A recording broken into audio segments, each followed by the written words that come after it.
What's happening, HC Nation? Hey, today's a Mini-sode Monday, so I'm going to give you something very quick that I think you might enjoy. Actually, quite enjoy this one.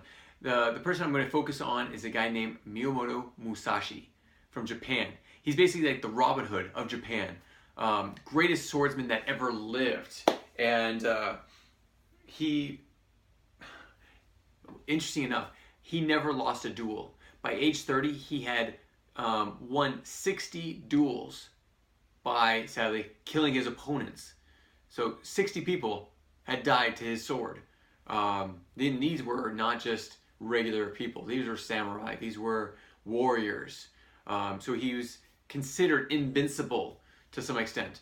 And he actually came from a very sad background. Was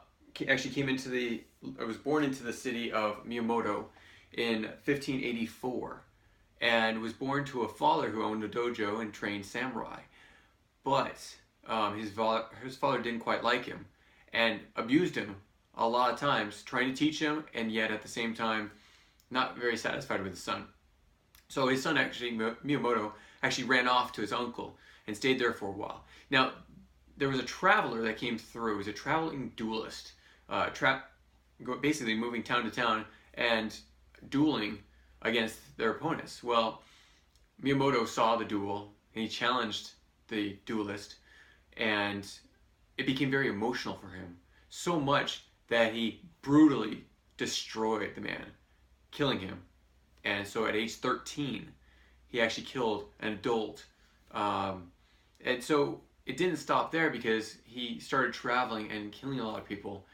And so at one point he actually spent 4 years in the woods by himself, training himself for discipline, training himself to control his emotions, and also perfecting. You ever seen the movies where they have two swords and they're fighting with two swords? That was designed and created by him, by Miyamoto. So this is really interesting to know.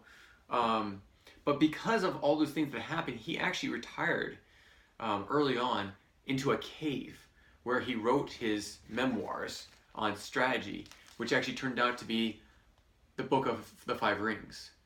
And what's really significant about this is, again, this is over 450 years old, and yet they use it in business. They use it in different strategic operations and such.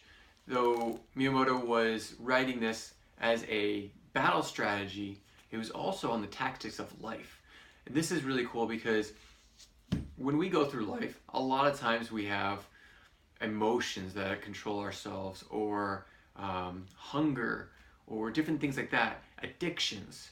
And we can find greater joy and happiness when we're able to control those emotions and be able to overcome those addictions when it comes to eating, or having too much screen time, watching too much TV, so screen time.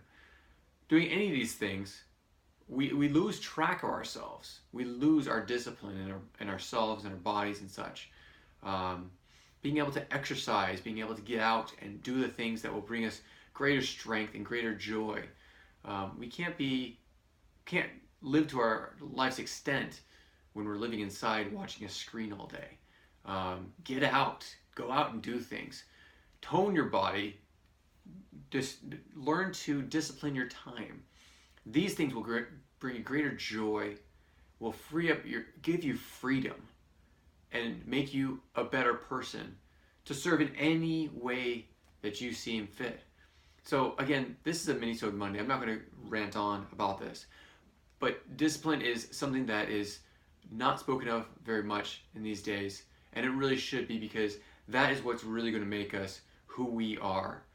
Either we're going to be disciplined or we're not going to be disciplined. And it seems like today there's a greater divide between those that are disciplined and being very successful in life, and those that are not disciplined. And some might be successful, but not as much as they could be. They're not reaching their full potential. So thanks again for listening. If you have any comments, questions, especially about Miyomoto Musashi, he has a really interesting story, but has some great insight in books like this, The Five Rings. So pick up the book, go out and Join martial arts. Just discipline yourself in little ways, and you'll learn that it'll actually grow on you. You'll actually want to do it more. So have a great day. Hopefully this helped you a little bit. Hopefully it gets you motivated to do something new and different. And we'll talk to you soon. Again, this is Monday, so we'll see you on Tuesday, Wednesday, Thursday. We're always here. Just check us on YouTube, check out our newsletter, write some comments below so we can answer them. We'll talk to you soon. Take care. Thanks so much. Bye-bye.